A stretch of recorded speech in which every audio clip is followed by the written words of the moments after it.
All right, so what should you do with the narcissist? I see this question a lot in a lot of different like narcissistic abuse support groups and CPTSD support groups and stuff like that. From day one, you know what I mean? Before I started the channel and everything else like that.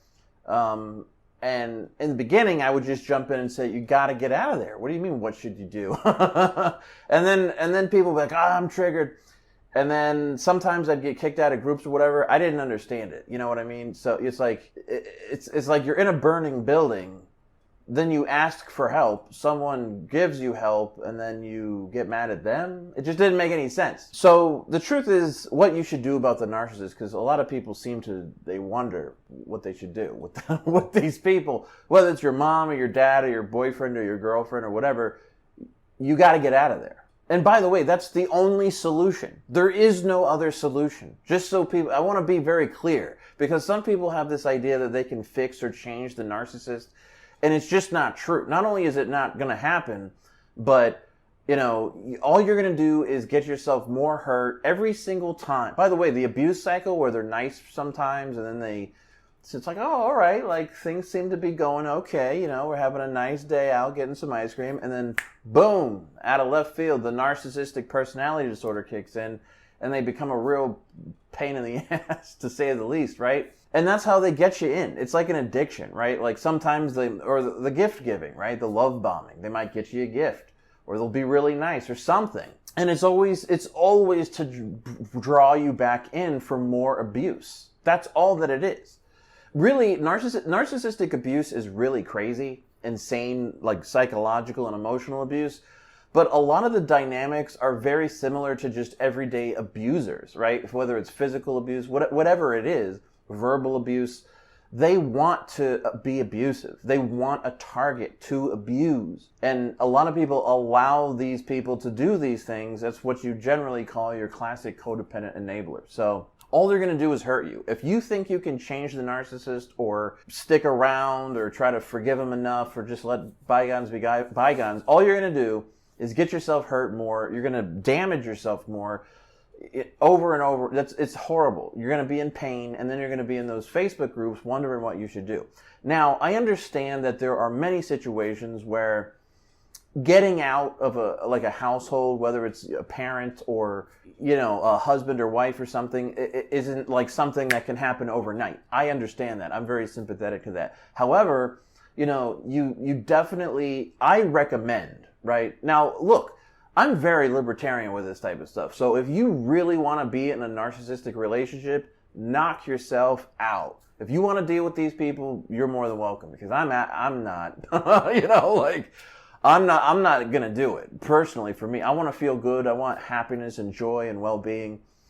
I want to be around people that are loving and kind and who actually like me and treat me with just the basic respect of, not being abusive, whether it's verbal or mental or emotional or whatever. If you want to stay around a narcissist, go right ahead.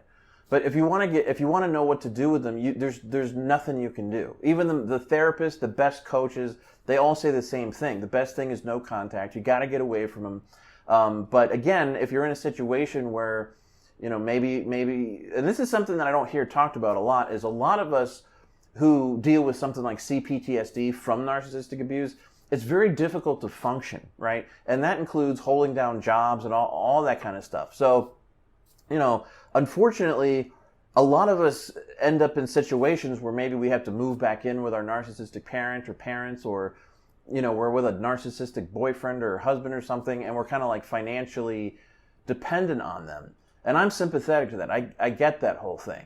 It's not easy to go none of it's easy, including the going no contact. But even if you're in a situation where financially, you can't afford to live on your own or whatever it is, you can't get out of there right away, make a plan. This is what I did.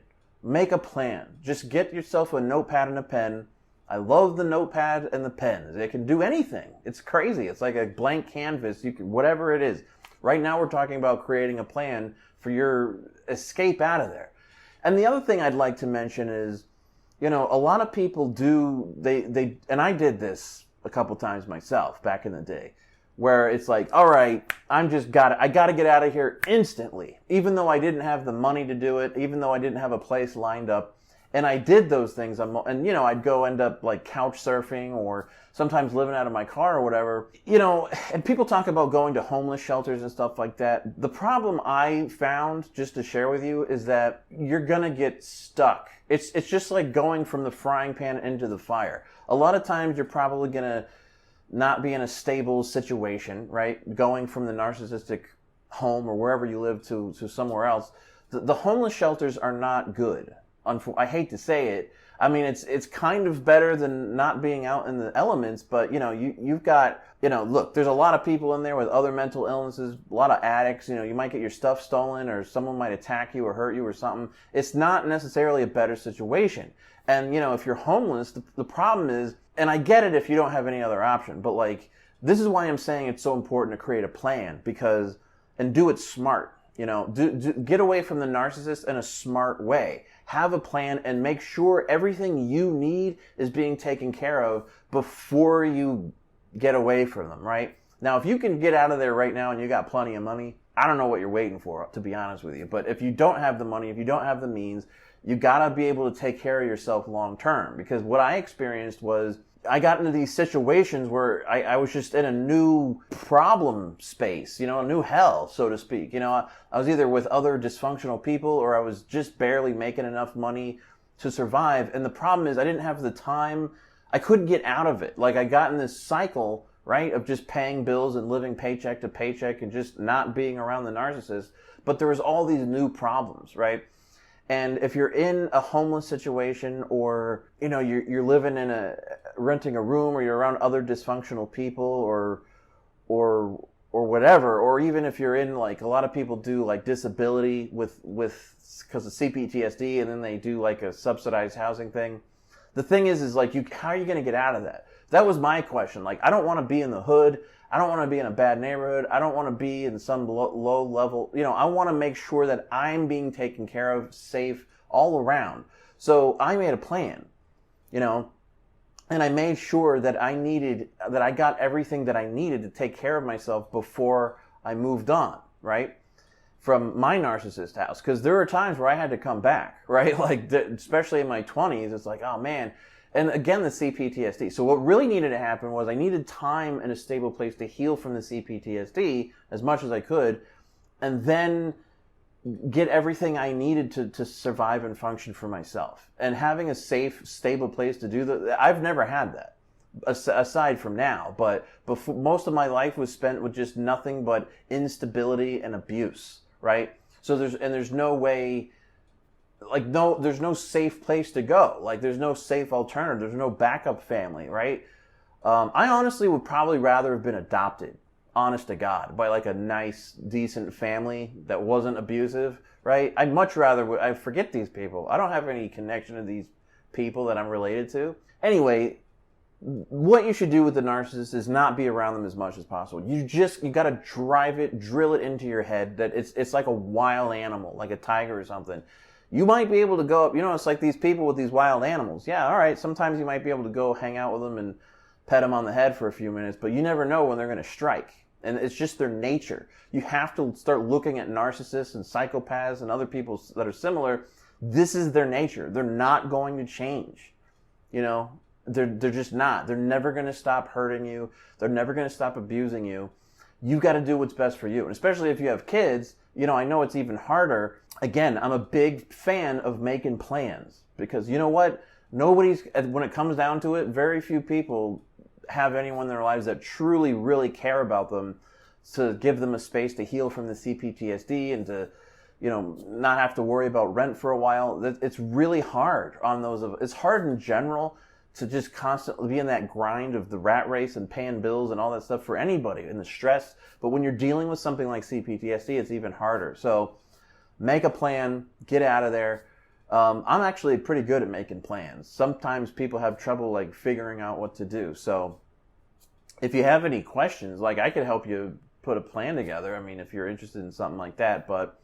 And the other thing is like, it's like Martin Luther King Jr. said to his people, right? In the civil rights movement, you gotta keep your eye on the prize, right? And what I mean by that is Because if you're still with a narcissist or another abusive person, you're going to have all this input from them, all the yelling and screaming and put downs and all the insanity, and your brain is going to be so focused on dealing with them and their garbage and nonsense that you're going to lose focus of what's best for you. What I did was I wrote down like my idea, like I envisioned my own place, what I wanted, like my own money and all that stuff.